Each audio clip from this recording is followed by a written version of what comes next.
ये कहानी एक ऐसी औरत की है जिसको जमाने ने दर बदर भटकने पर मजबूर कर दिया और आखिरकार उसे वो सब करने पर मजबूर होना पड़ा जिसके बारे में एक शरीफ घराने की बेटी सोच भी नहीं सकती।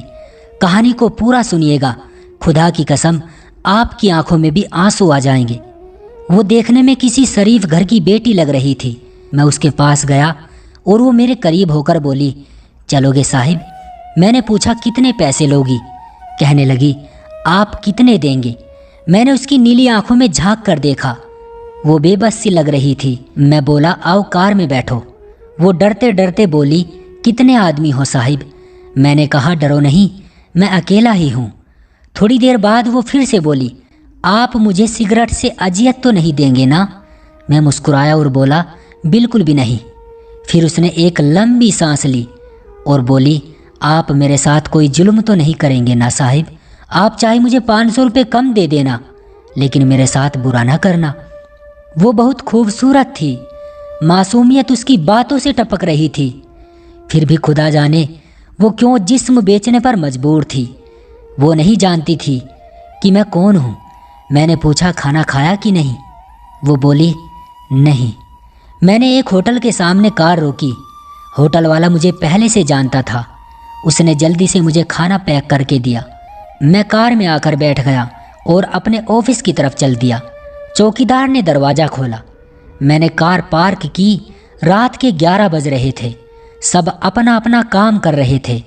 वो मुसलसल मेरी तरफ देखे जा रही थी। मैंने खाना प्लेट में डाला और उससे कहा कि हाथ धो लो, लेकिन वो बोली, मुझे खाना नहीं खाना। मैंने उससे प्यार से कहा कि डरो नहीं, कुछ नहीं होगा। वो हाथ धोकर आई और मेरे सामने कुर्सी पर बैठकर खाना खाने लगी। जब खाना खाने से फारिग हो गई तो कुछ खाना बच गया। कहने लगी, क्या मैं इस खाने को घर लेकर जा सकती हूँ? मैं पहले तो उसे देखकर मुस्कुराया और फिर कहने लगा, बिल्कुल भी नहीं। इतना सुनना था कि वो बिल्कुल चुप हो गई और चुपचाप बुर्खा उतारने लगी। मैंने उससे कहा कि रुक जाएं, यहाँ आओ, मेरे पास बैठो। वो हैरान हो रही थी। कहने लगी कि जल्दी से अपना काम करो और मुझे वापस छोड़कर आओ। मैंने उससे कहा कि नहीं, मैं पहले आपसे ये जानना चाहता हूँ कि क्यों करती हो ऐसा। आखिर वो कौन सी वजह है जिसकी वजह से तुम जिस्म बेचने को तैयार हो? मैं आपसे बस इतना कहना चाहता हूँ कि क्या तुम ये सब छोड़ सकती हो? वो मेरे चेहरे की तरफ को देखने लगी और मुझे कहने लगी, आप मुझे पागल लग रहे हैं। मैंने उसकी आंखों में देखा और कहा, मैं पागल ही हूँ, मुझे सब पागल ही समझते हैं। वो कहने लगी, अगर आपको कुछ करना नहीं है तो मुझे प्लीज वापस छोड़ आओ। मैंने उसके सर पर हाथ रखा और पर्स से 30,000 रुपये निकालकर उसके हाथ पर रखे। वो ये सब देखकर हैरान थी और कहने लगी कि मुझे पैसे नहीं चाहिए, आप मुझे पैसे क्यों दे रहे हैं? मैंने उसके चेहरे पर एक थकान महसूस की थी। वो अपने आंसू पता नहीं कैसे रोक पा रही थी। बार बार बस एक ही बात कह रही थी कि मुझे वापस छोड़कर आओ, मुझे बहुत डर लग रहा है। मैंने उसे यकीन दिलाया कि डरने की कोई बात नहीं है। अच्छा बताओ ना, बहुत दर्द दिया है ना जिंदगी ने? इतना सुनना था कि उसकी आंखें आंसुओं से नम हो गई, जैसे उस पर कयामत गिर गई हो। मैं समझ चुका था कि ये दिल में बहुत बड़ा दर्द लेकर फिर रही है। उसने धीरे से दरवाज़ा खोला और कहने लगी कि प्लीज़ मुझे छोड़ आओ, मुझे बहुत डर लग रहा है। मैंने उसे फिर से बैठने के लिए कहा और बताया कि मेरा नाम नोमान राजपूत है, मुझसे डरो मत और खुद को महफूज समझो।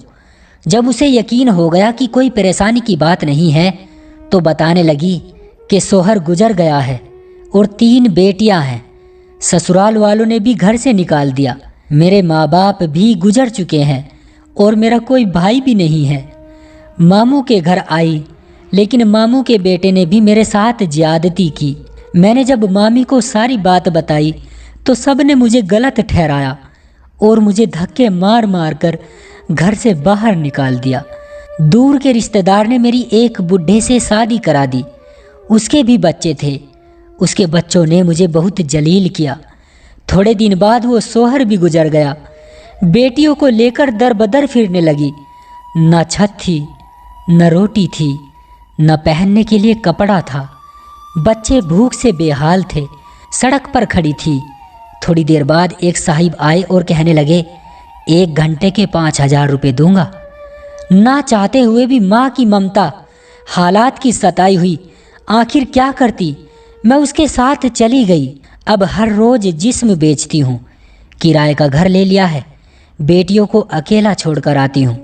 क्या करूँ? बहुत बार सोचा कि खुदकुशी कर लूँ, लेकिन बेटियों को देखकर हिम्मत नहीं होती। वो रो रही थी। मैं इस जमाने के बारे में सोच रहा था। मैंने थोड़ी देर बाद उसके सर पर हाथ रखा और उससे कहा कि नौमान तुम्हारा आज से भाई है। तुम अपनी बेटियों को लेकर आओ और मेरे ऑफिस के ऊपर जो रूम खाली पड़ा है तुम उसमें रहो। वो मेरी बातों पर यकीन नहीं कर पा रही थी। मैंने उसे कार में बैठाया और उसके घर गया। उसकी बेटियां सो रही थी। बहुत प्यारी बेटियां थीं। मैंने एक को गोद में उठाया। दिल को सुकून मिला। वो मुसलसल रोए जा रही थी और थोड़ी देर बाद मुझसे कहने लगी, आप फरिश्ते हैं। मैं उसे अपने ऑफिस ले आया। वो दुआएं देने लगी। झोली उठाकर उसने न जाने कितनी दुआएं दी। मैंने उससे कहा कि आप घबराएं नहीं और जाकर सो जाएं। उसके बाद मैं अपने ऑफिस के रूम में गया और मेरे सामने एक चेहरा गुजरा। एक औरत अपने शोहर से झगड़ा कर रही थी और उसे कह रही थी कि मुझे तलाक दो, तुमको मेरी कदर ही नहीं है, मैं तुम्हारे साथ और नहीं रह सकती। वो अपनी बेवकूफ़ियों की वजह से अपना घर जला रही थी। वो बेचारी क्या जाने कि जमाने की तलखियाँ क्या होती है, जमाने का डसा क्या होता है। मैं बताना चाहता था, अपना घर जानबूझकर उजाड़ने वाली लड़कियों को तलाक लेना आसान है, उसके बाद जीना मौत से बदतर हो जाता है।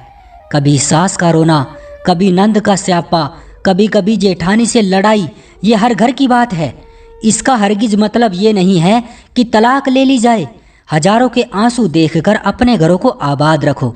खुदा की कसम, एक वक्त आता है, न भाई हाल पूछते हैं न सगी बहनें, सब वक्त के साथ नकाब बदलते रहते हैं। नौमान आपकी मदद के लिए हर जगह खड़ा हुआ नजर नहीं आएगा, इसलिए अल्लाह ताला का शुक्र अदा कीजिए, आप अच्छे हाल में हैं। फिर भी अगर आप अपने शोहर से तलाक लेना चाहती हैं तो उन खातून से पूछिए जो खातून पहले से ही तलाकशुदा है या फिर जो पहले से ही बेवा है, कि शोहर कितनी बड़ी नेमत होती है और कितनी बड़ी चौखट और कितना बड़ा मुहाफिज होता है। ख्वातीनों हजरात, ये किस्सा आपको कैसा लगा कमेंट सेक्शन में हमें ज़रूर बताएं और इसी तरह के और किस्से सुनने के लिए वीडियो को लाइक करने के साथ साथ चैनल को सब्सक्राइब कर लीजिए।